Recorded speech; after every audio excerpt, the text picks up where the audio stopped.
Japanese car manufacturers began to ramp up their production, they copied the British. And indeed they even used some rather pucker British names for their cars, such as the Cedric and the Sylvia. Now the Chinese are prepared to use British technology, but they're not that keen to be seen to be copying. In 2009, the SAIC company, Shanghai Automotive Industries Corporation, bought the LDV van company from Britain, including packing up one of their big production areas and moving it to China. But they are not saying that they are copying the British. Indeed, the LDV is one reason why they might try and distance themselves from that, because the L stands for Leyland. But now they have produced for export and world markets a dual cab utility. It is called the T60, the LDV T60. How does it go? Let's go and find out.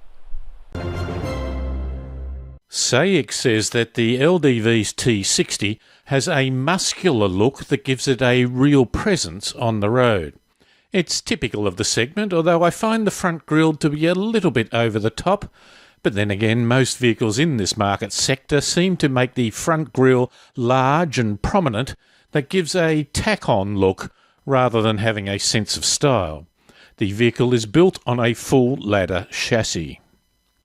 The T60 comes with two model options, the Pro aimed at the trade market and the Luxe aimed more at the family who wants to have room for the kids and be able to put surfboards or other similar types of activity resources in the tray at the back. Both models have the same 2.8 litre turbo diesel engine, which is a good capacity, but the performance figures of 110 kilowatts and 360 newton metres of torque are not class leading. The maximum torque is achieved at a low 1600 revs, and it holds the maximum power over most of the rev range. However, the rev range is rather limited, but anything over 4000 revs per minute seems to be getting beyond its desirable operating conditions. This means that the engine is not greatly stressed, but equally it does not perform with any great gusto. You notice this particularly on hills. We were driving in the country going up a grade, not a huge hill, when the passenger suggested that we give it as much as we could in order to see how it goes. I said I was in fact already doing that, and had been for the last 300 metres. It made you cautious to overtake on rural roads for fear that you would run out of room, although for some other drivers having enough room didn't seem to matter. The automatic gear change was acceptable but noticeable, and it seemed to hold top gear just a little too long and then change down a bit late. Perhaps this is a setting to try and achieve a maximum fuel consumption, which is rated at 8.8 litres per 100 for the manual and 9.6 litres per 100 for the automatic. All models have electric four-wheel drive selection with low range, and the Luxe is fitted with a rear differential locker. Neither model has a central diff, so if you are in four-wheel drive and trying to go around the car park, you can feel the tyres scrubbing. The turning circle, like many of these vehicles, is not great at 12.6 metres. We took the car on a range of rural roads outside the major regional city of Bathurst. They had had a bit of rain and they needed a bit more, but it is still a wonderful representation of Australia where the broad plains open up before you. It was also an area where utes are common. The vehicle comes with standard 17-inch alloy wheels. The theory is that the bigger they are, the better they look. Well, maybe.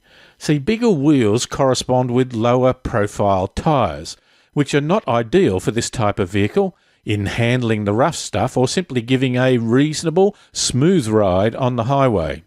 17-inch wheels are about right. Positively, the T60 has a full-size spare. As far as the ride goes, the T60 was good on standard highways, but as you got onto the secondary rural roads, it became noticeably jarring on the bumps. Surprisingly, the Workhorse Pro model seemed to be a little better than the Lux, which contradicted the intent. SAIC are proud of the size of their vehicle when compared with the top-selling ute at the moment in Australia, the Ford Ranger. The T60 is rated with a 3-tonne towing capacity.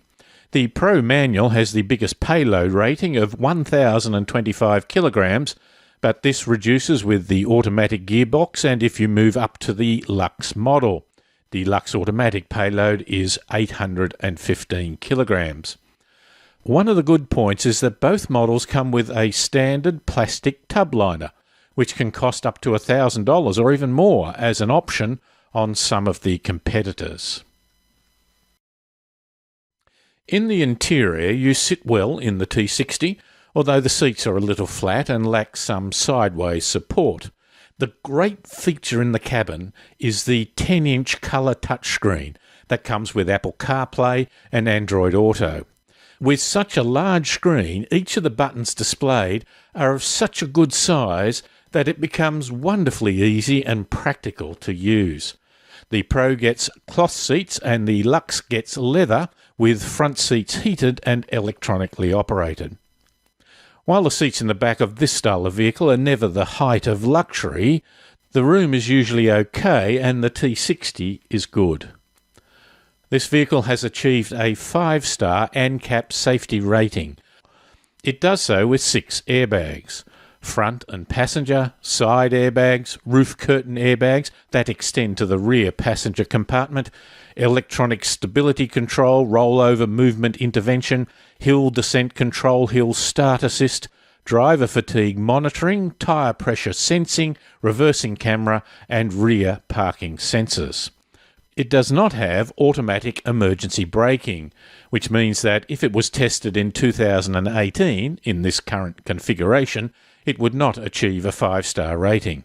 Quite a number of vehicles are in this situation. Cruise control is standard, but it is not adaptive. Some years ago, we had in Australia a father and son team that sold new carpets and did their own television ads. The ads would typically have the son listing all the great features of the products, while the father kept saying, "Tell 'em the price, son." Carpet, timber, vinyl floors. Son, tell 'em the price. The price of the LDV T60 is the one thing you are sure to be told, probably many times, if you go into a dealership.